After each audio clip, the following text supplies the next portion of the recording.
Hi, my name is Jay Underwood. I'm the creator and designer of the game Secret from an Old Shoebox, now on Kickstarter. And I am Sandra Rosner, producer and writer for the project.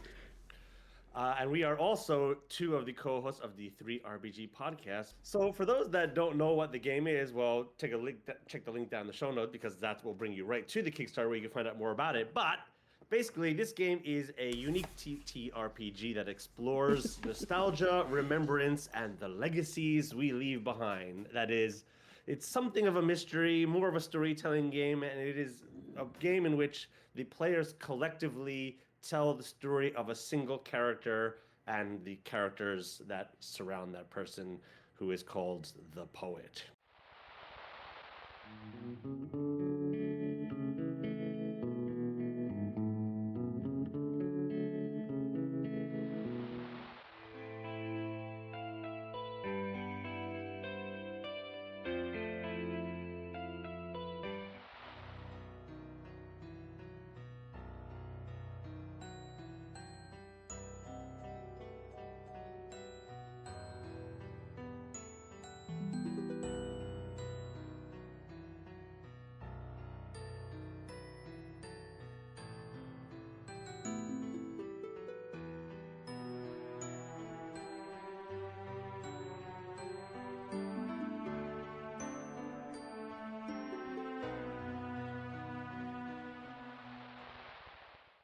So I thought we could just go through some of our own things and then maybe we could discuss some ideas as how that might become part of like a greater story in the process of creating the life of the poet, what have you. Now, also of particular note is we do not know what is in each other's shoeboxes, and I kind of think it'd be a lot of fun just to show the audience and each other with a bit of a guess, because part of what I think is so intriguing and curious about this game is what the actual item could have meant and what we interpret it to mean out of context. Exactly. Yeah. Well, where's your shoebox, Sandra? Well, mine. Well, Mine might I look have a a little little bit bit. of vino, in vino veritas. Mine's gonna look a little bit familiar if you've seen our Kickstarter. This is the actual box we used for the display. And it has traveled with me since my teenage years. I inherited it from, I believe, my grandmother. And it's just always held everything that's important to me through every move and every stage of life. So yours is much more interesting. I guess I had to create or rebuy a new light one, and the things that I've collected for mine have been mailed to me because I've moved countries and whatnot, and being able to carry something heavy. All the larger stuff that can't fit in the box, obviously, that is near and dear to me, is a little bit more high quality. But it is what it is. And in fact, maybe even an interesting way to start is for players to then describe, much like describing the tavern in which the players meet each other, the type of box that you're opening. Is it a ratty cardboard one like mine, or is it a nice bespoke wooden one like yours? All right, well let's dive in here and see what All we've right. Unboxing. unboxing. Yeah. So I'm just gonna the item that's right on the top of mine. All right. What do you got? What do you got? Let me see. Let me see. So it is a picture of what back in the day was my favorite character. That is Frosty Oh, the it's Frosty! Snowman. Oh, I know it's Frosty too. Yeah, it's Frosty the Snowman. This is me as a young Picasso of the 70s here.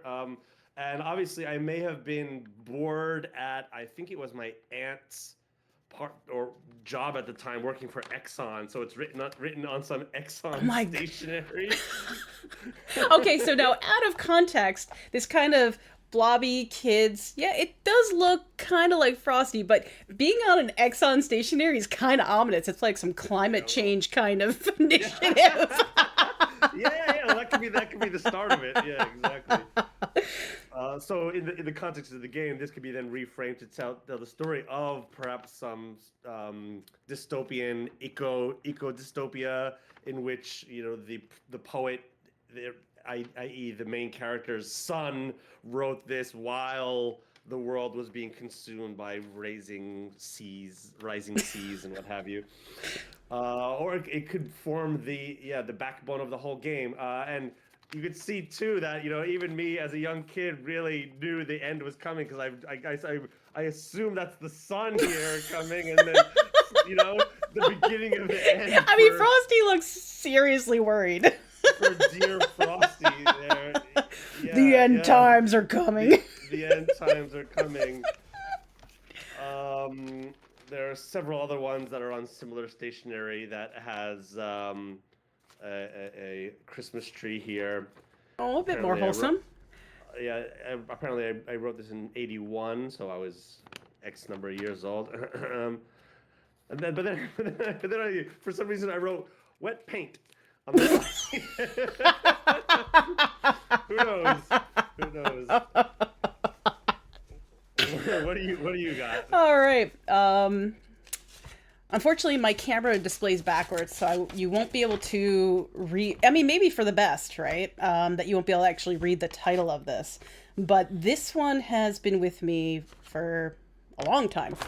This is simply a list of names. You could probably read it backwards. And like that. Any guesses what this was? Is it your hit list? Right? It could be. People have wronged you in the past that you are still.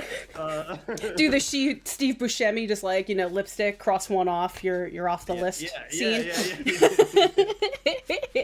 I mean, when you see a thing like this, and especially with everybody's little initials next to it, it's like, what in the hell is going on with this, right? This is actually it was a bit of an interesting social experiment. We decided to camp out for the PS3 at a Best Buy. With a bunch of other people, and we just wanted the experience. We had a tent. We're like, screw it, we're gonna urban camp and do this thing just because we could. And this was the honor list of everybody who got in line, and was guaranteed a spot as long as they were not gone longer than 6 hours at a time. So honor among not thieves, but but yeah, there was a bunch of college students. They're like, I'm gonna fail a class if I don't go. What can we do? And this was our solution, and everyone got their PlayStation. honor among weebs. Yeah, honor among weebs. So what the game asks players to do is create artifacts like this. Obviously, you wouldn't want to use your own treasures unless you feel comfortable to do so, but to create ideas that then the game would say, okay, well, now recontextualize that list as like a hit list or something like that, and then tell the stories like we are telling now in relation to maybe your own history, but now to this fictional person called the poet. And what was it, who were they on that list? What were they, just a person in the list, and what was happening, what time of life were they, and how does they progress? How did we go from Snowman to PlayStation to wherever? All right.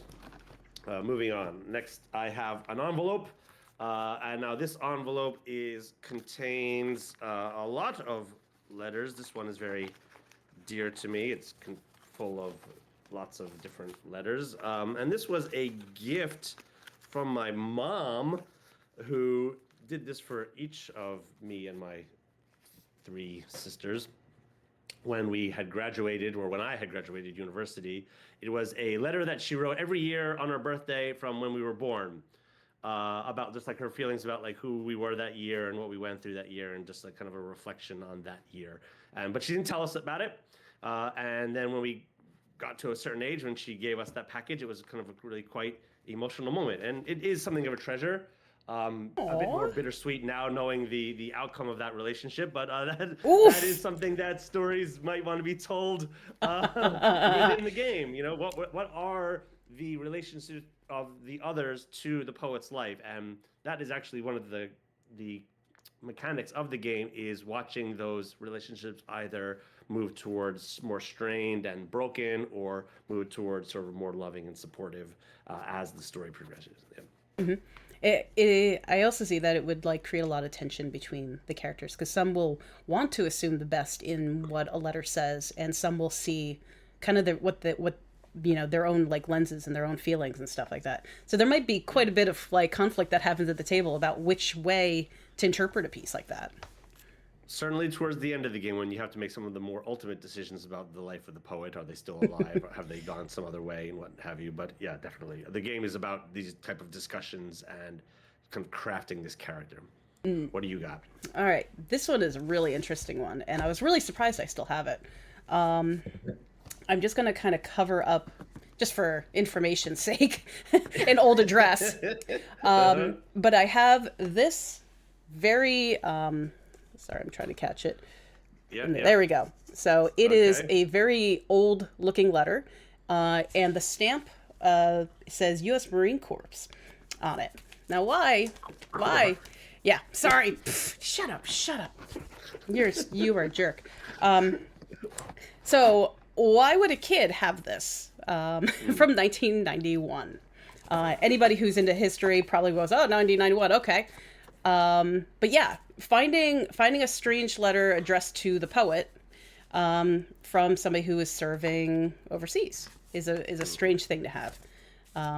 Any interpretations? What time period your game is set in? Yeah. And what would have happened? Yeah, and then role playing that scene of like what the letter says, right? Mm-hmm. Because there are two ways that you can role play scene. You could simply narrate what is happening, like from a sort of God viewpoint, or just like standard RPG models, just go in there and like, okay, you be this character, you be this character, and kind of fiasco style role play out the scene that way. Yep. Yeah. For curiosity's sake, though, what it was is that our class put together little care packages for the troops, and the troops wrote back to each of us. Oh, how neat is that? Right? Completely, like, it could sound so ominous. Oh, it's it's a military missive or something. No, it was actually something super wholesome. There you go. All right, what else do I got in here? I got an old bit of a letter of sorts. I'm not sure what is written on this one.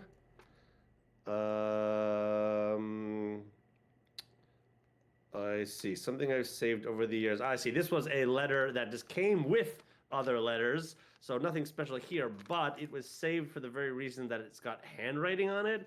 And it's something that you might forget to relish, is to see the handwriting of another person. In fact, players in the game are asked to, when they create things to throw into their old shoebox, is to try to somewhat adapt their own writing style to make it seem like it was written by another, to which that other can then become sort of an NPC in the game. So, oh, that's fun. Because even the way in which you communicate with other people says a lot about you, like typing versus texting versus phone versus, yeah. Oh, I love that. I love that idea. This one's a pretty quick one. Technology. My shoebox had a whole bunch of all right, yeah, good. Very colorful floppy disks. What are on those floppy disks? What are on them? Yeah, and why are they neon colored?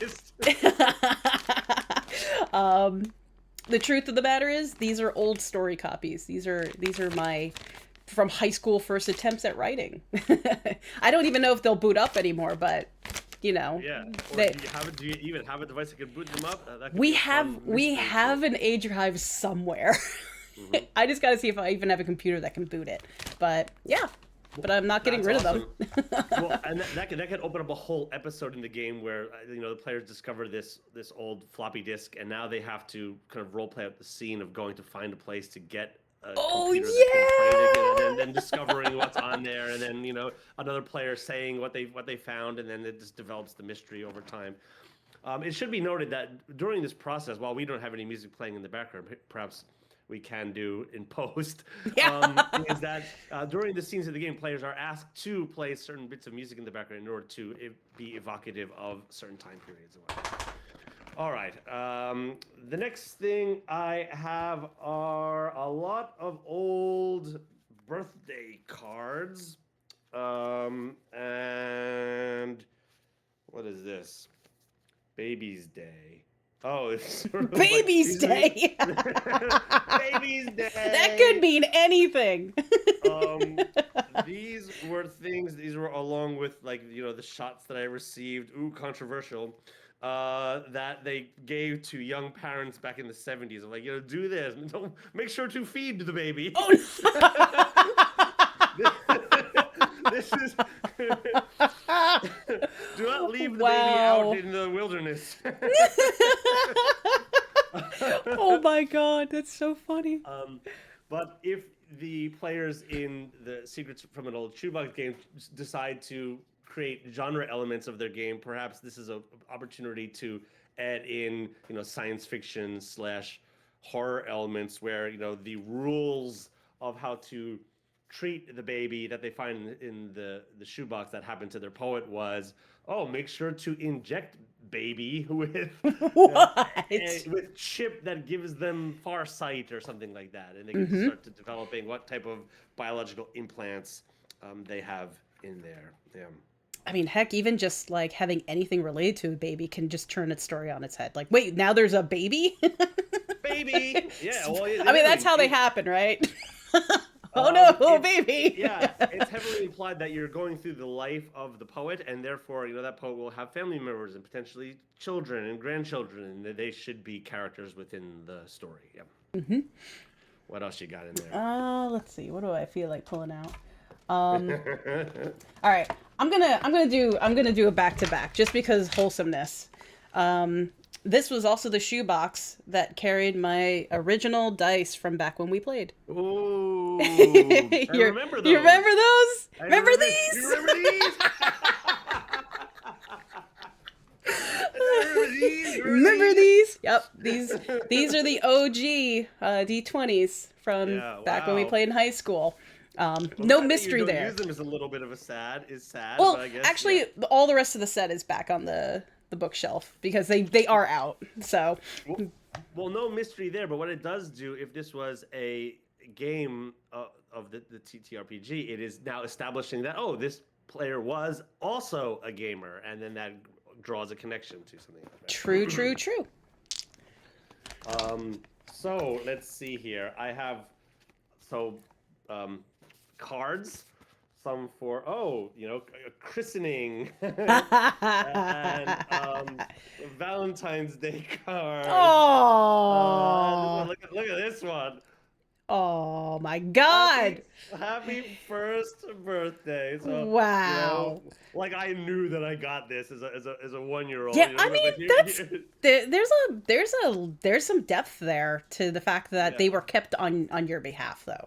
Yeah. Oh my God. So you get a little bit. Yeah. I mean, that is one cute duck. That is way. It's a cute duckling. That is ridiculously cute. Look how I turned out. Yeah. Yep. No, but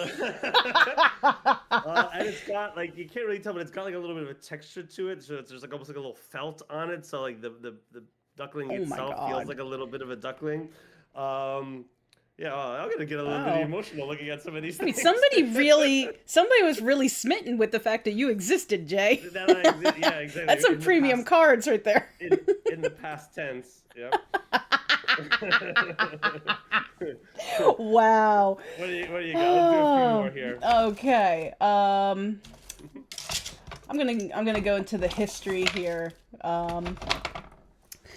For whatever reason, I inherit. I think every girl, if you're the only girl in the family, inherits all the weird, odd jewelry bits from everybody, right? So I'll give a little double here. This one is this kind of like Revolutionary War kind of coin, but in a frame, and it's just like it is heavy, it is chunky. I don't know who would have worn this, but contrast it with probably one of my favorite things is the actual like hippie spinner. It's a hippie spinner necklace. Very cool. So you're on gyroscope or something. Yeah, it's like so completely on the opposite ends of style. But I love these two pieces. They always stayed in the box. And they could be the introduction of two new characters who have some sort of relationship or help to have taught the poet something along the way about history and or new age belief systems or something like that, right? Let's do a little quick one. So I got my baby rattle. You have such a theme. You have a delightful little package right here. Yeah. From some Halloween cards. That one matches you, I think. That one matches. Hey. What happens here? A lot of old school photos and like graduation programs and what have you. Rummaging through a little deeper, and then a cassette tape. See, tech. Yeah, some tech. Yeah, another thing, like what's on this deck. I know what's on this. It's some of my early music that I would kind of record by, in real sophisticated ways by like taking the boombox and hitting the record button and then just putting it up against the other. Also, how we used to make mixtapes, right? Yeah, you could hear like people like washing dishes in the background and stuff like that. Like, hey, Oh, come down, no, that's dinner! awesome, though. You Right? you just catch that little bit, that little clip, that little click. What did they say back there? What did they say back there? Oh, I Yeah. love that. Little hidden messages. Maybe we do one or two more things here. What do you got? All right. This wouldn't be a video for us if I didn't absolutely embarrass myself. So another chunky piece of metal, but let's see if I can catch this just right.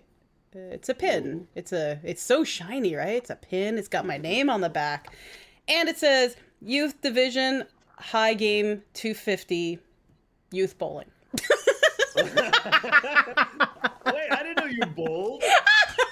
You bowled? Yeah. I actually had the high junior female game for like New Jersey or some shit. So there's a whole award ceremony and you got like trophies and stuff and yeah, so there you go. My high youth game was 256. 256. Oh, that's crazy good. Holy cow. Bowler. I didn't know that was a thing. Well, now, See, now secrets I in an old shoebox. You now know that I bowled. Now we know that you bowled. Yeah.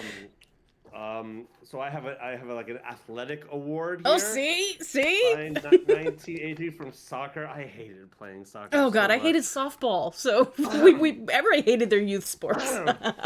I was the kind of kid that would like put their arms in their sleeves and just like wander around with those loose sleeves flapping around, and then the coach would be yelling at me like, "What are you doing?"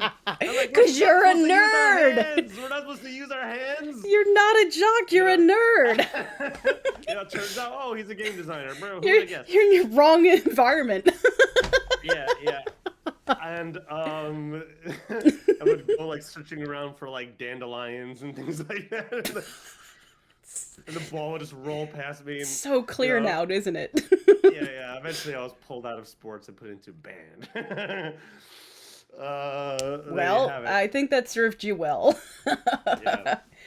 You got a final object. All right. Well, you kind of decided. Where is it? I had a bunch of like ticket stubs and things from like various concerts, first baseball game, and this one's like so washed out. But it says 1993 CNBC Championship Giants Stadium. Oh, I remember that. Yep. So my parents drove out for that and kept the ticket, and I didn't even know I had it until I went looking. Technically it wasn't in my shoebox. It was in a photo album. But yeah, this is our band championships that we used to be able to do in Giant Stadium, which was incredible experience to be like on the field with all the bleachers surrounding you and then play band Coming music. out of the vomitorium out into the field was like the most exciting thing. So cool. And then all the Hoffa jokes, right, under the goalposts and stuff. Indeed. We go way back. Yeah. Well, and that actually brings to mind something that is important about the game is to, we're kind of rushing through a lot of these objects just to get a lot in here, but each one of these objects would be then discussed in depth and then sort of explored upon with some role play moments in the game here, right? But drawing upon your own experiences and reminiscing about those with your friends is kind of part of the intended experience of the game. So I'd like to end with just something a little bit silly here, which is, looks like an old, back in the day, a piece of art. It looks like it was the lesson on vanishing point.